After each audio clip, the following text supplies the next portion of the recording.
وَإِذَا سَأَلَكَ عِبَادِي عَنِّي، اور جب آپ سے سوال کریں میرے بندے میرے بارے میں، فَإِنِّي قریب، تو بے شک میں قریب ہی ہوں. کیونکہ ایک متقی شخص کا مطلوب کیا ہوتا ہے، وہ کیا چاہتا ہے؟ اللہ کا قرب، اللہ کی محبت. صحابہ کے سوال بھی کیسے تھے؟ جب وہ اللہ کو پکارنا چاہتے تھے یا اللہ کی محبت محسوس کرتے تھے تو ان کے دل میں کیا آتا تھا کہ ہمیں پتہ چلے کہ ہمارا رب کہاں ہے، ہماری آہستہ آواز سن لے گا، ہمارے دل کی بات جان لے گا، یا ہمیں زور سے سنانا پڑے گا. تو نبی صلی اللہ علیہ وسلم کو خطاب کیا جا رہا ہے کہ اے محمد صلی اللہ علیہ وسلم، جب میرے بندے میرے بندے، عبادی، کن کو اللہ اپنے بندے کہتا ہے؟ جو اللہ سے محبت رکھتے ہیں، جو اللہ پر ایمان رکھتے ہوں، میرے خاص بندے میرے بارے میں پوچھیں، کیونکہ باقی تو پوچھیں گے بھی نہیں. فَإِنِّي قریب، تو بتا دیجئے کہ میں قریب ہی ہوں. کتنا قریب؟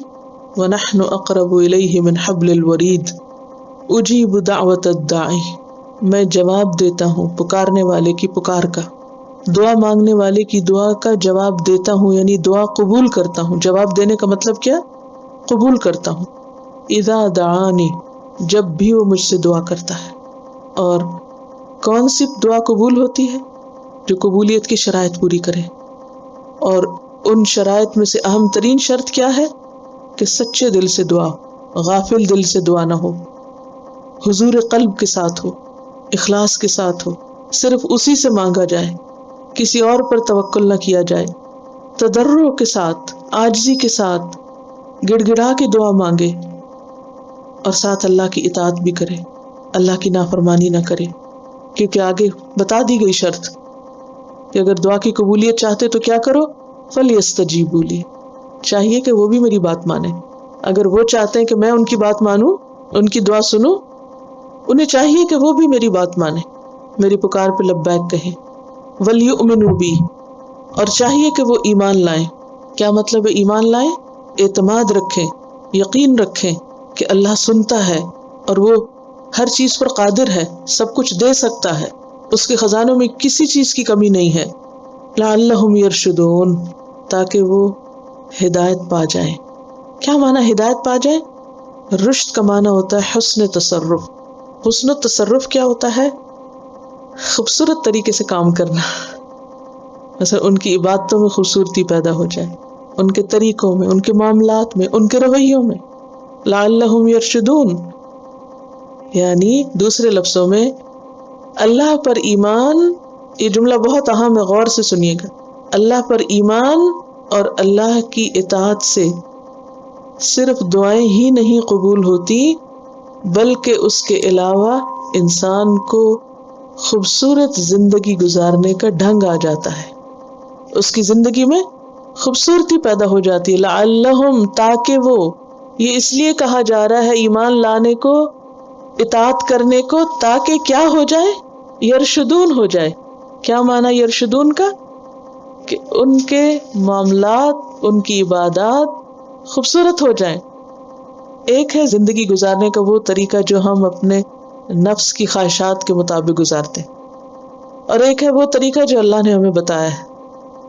ایک ہے وہ جو شیطان ہمیں دکھاتا ہے، خوبصورت بات، اور ایک ہے وہ جو لوگ کر رہے ہیں، اور ایک ہے وہ جو ہمارے رب نے ہمیں دیا اور جس پر نبی صلی اللہ علیہ وسلم نے عمل کیا، اسوۃ حسنہ.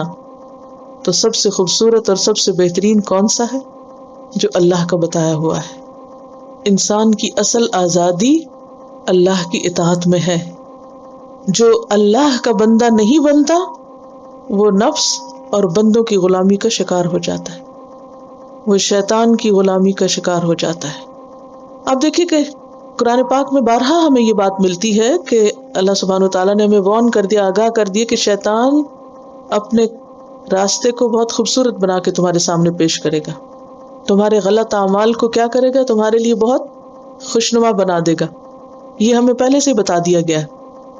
اسی لیے ہم دیکھتے ہیں کہ آزادی کے نام پر لوگوں نے جب اللہ کی اطاعت کو چھوڑا، اللہ کی غلامی کا قلادہ گلے سے نکالا کہ آزادی چاہیے ہم کو، آزادی فکر ہونی چاہیے، یعنی سوچ کی آزادی ہونی چاہیے، بولنے کی آزادی ہونی چاہیے، کام کرنے کی آزادی ہونی چاہیے. تو نتیجہ کیا نکلا؟ کیا وہ واقعی آزاد ہیں؟ اللہ کے دین سے آزاد ہو کر لوگ کس کے غلام بنے؟ اپنے نفس کے، خواہشات کے، شیطان کے۔ ابن القیم کا ایک شعر ہے عربی میں بہت خوبصورت، ہربو، وہ بھاگ نکلے، ہربو من الرق الذی خلقوا لہ، لوگ اس کی غلامی سے بھاگے جس کے لیے انہیں پیدا کیا گیا تھا۔ ہمیں تو پیدا ہی اللہ کی غلامی کے لیے کیا گیا تھا، اللہ کی عبادت کے لیے۔ وَبُلُوا بِرِقِّ النَّفْسِ وَالشَّيْطَانِ، لہٰذا وہ آزمائش میں پڑ گئے نفس اور شیطان کی غلامی کے۔ تو جو شخص اللہ کی اطاعت سے بھاگتا ہے وہ کس گھاٹی میں جا پھنستا ہے؟ شیطان کی، اور اپنے نفس کے شر میں پھنس جاتا ہے۔ مثلاً چھوٹی سی مثال سے اس بات کو سمجھیے، صبح کا وقت ہے، اللہ تعالیٰ چاہتا ہے کہ آپ اٹھیں، آپ نماز پڑھیں، دل کیا چاہتا ہے؟ سوئے رہیں۔ اب ایک طریقہ ہے زندگی کا صبح کا وقت سو کے گزارنا، اور دوسرا طریقہ ہے صبح کا وقت اللہ کی عبادت میں گزارنا۔ ان دونوں میں سے خوبصورت فطرت کے مطابق طریقہ کون سا ہے؟ کیونکہ ساری کائنات جاگ اٹھتی، پرند چرند ہر چیز اٹھ جاتی، کیونکہ اٹھنے کا وقت ہے۔ انسان کا جسم بھی اندر سے جاگ رہا ہوتا ہے اور ہم زبردستی اس کو سلا رہے ہوتے ہیں، اپنے اندر ہی بگاڑ پیدا کر لیا۔ اسی طرح دین ہمارا کیا چاہتا ہے کہ نکاح کے بغیر کوئی عورت کسی مرد یا مرد کسی عورت سے تعلق نہ رکھے، نکاح کے ساتھ ہی یہ تعلق ہو۔ اب لوگوں نے اس کو کیا کہا؟ بیکورڈنس اور مصیبت اور ویڈ لاک اور پتہ نہیں کیا کیا قرار دیا اس کو، کہ یہ تو بندھنے پھنسنے والی بات ہے۔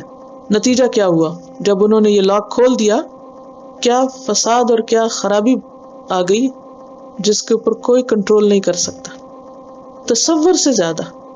تو اس لیے بات تو دعا کی ہو رہی تھی، اور ویسے بھی روزہ اور دعا کا ایک خاص کنیکشن بھی ہے، کیونکہ روزے کی حالت میں انسان کا رجوع اللہ کی طرف زیادہ ہوتا ہے، دل میں ایک خاص تقویٰ ہوتا ہے نا، اللہ کی یاد بھی زیادہ ہوتی، پھر دعا مانگنے کو دل بھی چاہتا ہے، اور خصوصاً افطار کے وقت قبول بھی ہوتی ہے دعا۔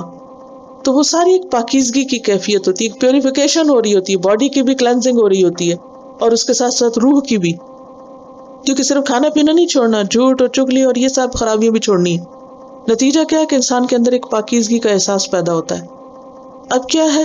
اس کی وجہ سے انسان اللہ کے قریب ہوتا ہے، یعنی دعا بھی قرب کا ذریعہ ہے، روزہ بھی قرب کا ذریعہ، قریب ہوتا ہے۔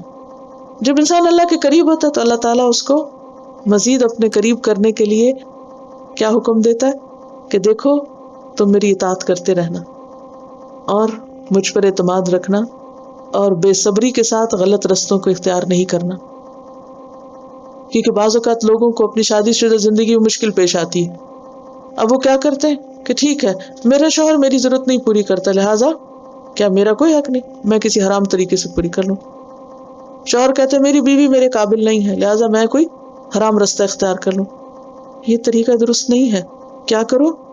اللہ کی حدود کے اندر رہو، صبر سے کام لو، اور اللہ پر اعتماد کرو کہ اگر تمہیں اس نے روکا ہے حرام رستوں پہ جانے سے تو اس میں تمہارا فائدہ ہے۔